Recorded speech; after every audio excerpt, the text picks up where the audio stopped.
হরে কৃষ্ণ বন্ধুরা, প্রিয়া অফিসিয়াল 621 চ্যানেলের নতুন পর্বে আপনাদের সকলকে জানাই স্বাগত।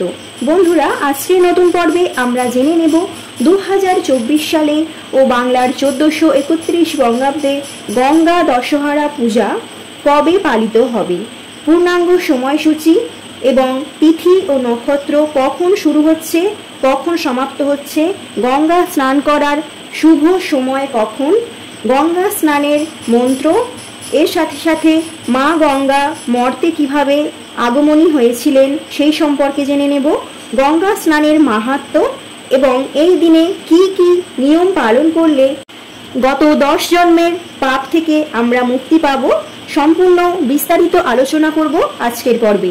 ভিডিওটি শুরু থেকে শেষ পর্যন্ত দেখার অনুরোধ রইল। তো চলুন বন্ধুরা, ভিডিওটি আমরা শুরু করি।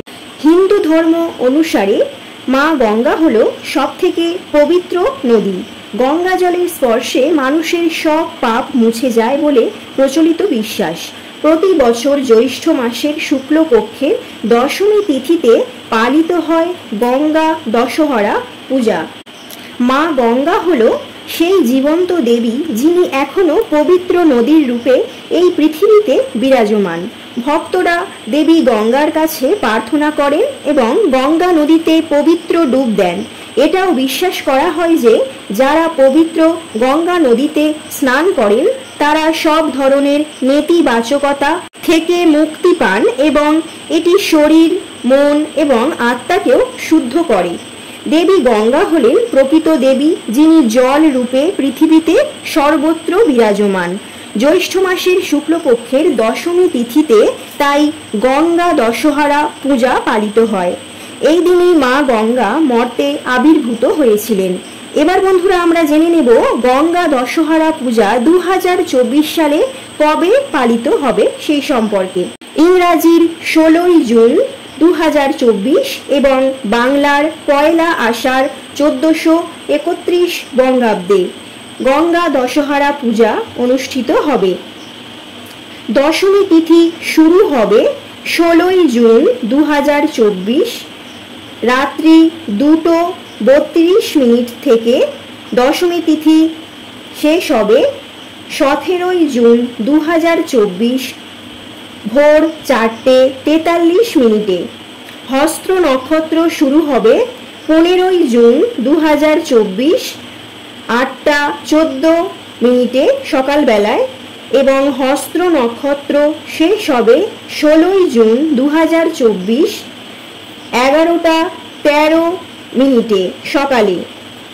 ব্যতিপাত যোগ শুরু হবে 14ই জুন 2024 সন্ধে 7:08 এবং ব্যতিপাত যোগ শেষ হবে 15ই জুন 2024 সন্ধে 8:11।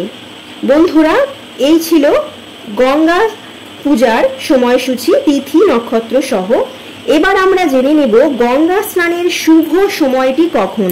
বন্ধুরা, গঙ্গা স্নানের শুভ সময় হচ্ছে 16ই জুন 2024 অর্থাৎ বাংলার 1 আষাঢ় ভোর 5:53 থেকে দুপুর 2:45 পর্যন্ত। এই সময়ের মধ্যে আপনি গঙ্গা স্নান বা গঙ্গা পূজা সম্পন্ন করতে পারেন। এতে খুবই ভালো ফল আপনি পেতে পারেন। বন্ধুরা, এবার আমরা গঙ্গা স্নানের মন্ত্র সম্পর্কে জেনে নেব। স্নানের সঙ্গে মন্ত্র পাঠ করলে স্নান থেকে প্রাপ্ত ফল বহু গুণ বৃদ্ধি পায়। শাস্ত্রে বর্ণিত স্নানম মন্ত্র জপ করা অত্যন্ত লাভজনক। শ্রদ্ধা ভক্তি ভরে এই মন্ত্র জপ করলে শারীরিক ও মানসিক অশুদ্ধি পরিষ্কার হয়। শাস্ত্রে বর্ণিত এই স্নান মন্ত্রটি হলো, স্ক্রিনে আসছে, আপনারাও দেখে নিন। ওম অপবিত্র পবিত্র বা সর্বাবস্ত্রম গতঃ প্রিবা যস্মরে পুণ্ডরীকাক্ষম সবজ্জা অভ্যন্তর শুচি। অর্থাৎ কোনো পবিত্র, অপবিত্র বা যে কোনো পরিস্থিতিতে থাকা মানুষ যিনি ভগবান পুণ্ডরীকাক্ষের স্মরণ করেন তিনি বাইরে ও ভিতরে থেকে পবিত্র হয়ে যান। ভগবান পুণ্ডরীকাক্ষ তাকে পবিত্র করে দেন। এই মন্ত্র জপ করে স্নান করলে গঙ্গা স্নানের সমান পুণ্য অর্জন করা যায় বলে বিশ্বাস করা হয়। বন্ধুরা, এবার আমরা গঙ্গা স্নানের মাহাত্ম্য সম্পর্কে জেনে নেব। হিন্দুদের মধ্যে গঙ্গা দশহরার নিজস্ব ধর্মীয় ও আধ্যাত্মিক তাৎপর্য রয়েছে। এটি একটি শুভ দিন যা দেবী গঙ্গার জন্মবার্ষিকী। এটা বিশ্বাস করা হয় যে এই দিনে মা গঙ্গা এই পৃথিবীতে অবতরণ করেছিলেন। গুরুত্বপূর্ণ তিথি যেমন পূর্ণিমা, সংক্রান্তি ইত্যাদিতে গঙ্গা স্নান করার উল্লেখ রয়েছে। শাস্ত্র মতে গঙ্গা স্নানের ফলে ব্যক্তি সমস্ত ধরনের পাপ থেকে মুক্তি পায়। এমনকি যারা মোক্ষ কামনা করেন তারা নিয়মিত গঙ্গা স্নান করলে জন্ম মৃত্যুর চক্র থেকে মুক্তি পেতে পারেন। গঙ্গা দশহরাতেই স্বর্গ থেকে মর্তে মা গঙ্গার আগমন ঘটেছিল বলে পৌরাণিক কাহিনীতে উল্লেখ পাওয়া যায়। প্রচলিত বিশ্বাস অনুসারে এই দিনে গঙ্গা স্নান করলে 10 জন্মের পাপ থেকে মুক্তি পাওয়া যায়। এই দিনে মা গঙ্গাকে 10টি করে জিনিস নিবেদন করতে হয়। 10টি প্রদীপ, 10টি ফল নিবেদন করে গঙ্গা মায়ের দশহরা পূজা করার রীতি প্রচলিত আছে। এদিন গঙ্গা স্নান করে 10টি ডুব দিতে হয় এবং গঙ্গা স্নানের পর 10 জন ব্রাহ্মণকে নিজ সাধ্য মতো ভোজনও আপনি করাতে পারেন। সকালে ঘুম থেকে উঠে মানুষ পবিত্র গঙ্গা নদীতে স্নান করে, ভগবান সূর্যের কাছে প্রার্থনা করে এবং তারপর ফুল, মিষ্টি এবং কিছু ভক্ত গঙ্গা দেবীকে বস্ত্র অর্পণ করেন। গঙ্গা মায়ের পূজা করেন। সন্ধ্যায় গঙ্গা আরতি করেন। দেশি ঘিয়ের প্রদীপ জ্বালিয়ে গভীর দান অনুষ্ঠানও সম্পন্ন করা হয় এবং গঙ্গার সমস্ত ঘাটে প্রদীপ জ্বালিয়ে সজ্জিত করে আরতি করাও দেখতে পাওয়া যায়।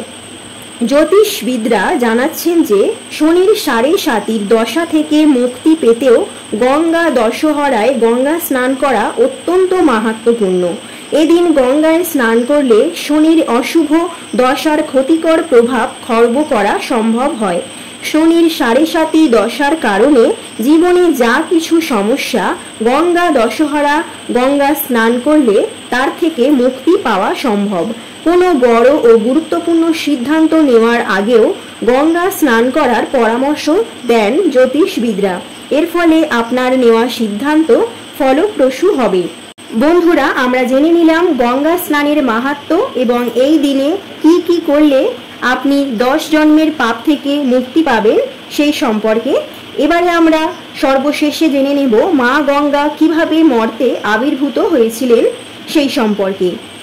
পৌরাণিক কাহিনী অনুসারে অশ্বমেধ যজ্ঞের জন্য কপিল মুনির আশ্রম থেকে সাগর রাজার 60,000 পুত্র ঘোড়া চুরি করার চেষ্টা করা হয়েছিল।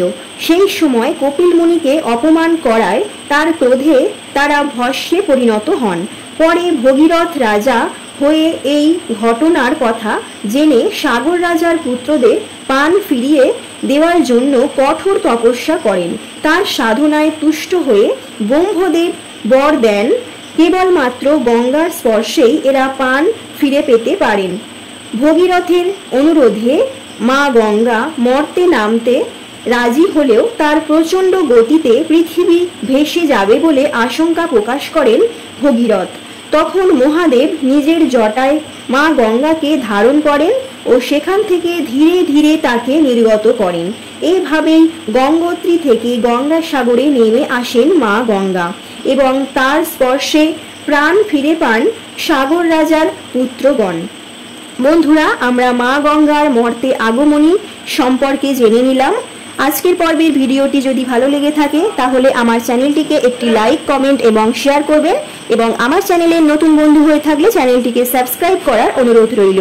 সবাই সুস্থ থাকবেন, ভালো থাকবেন। ধন্যবাদ সকলকে।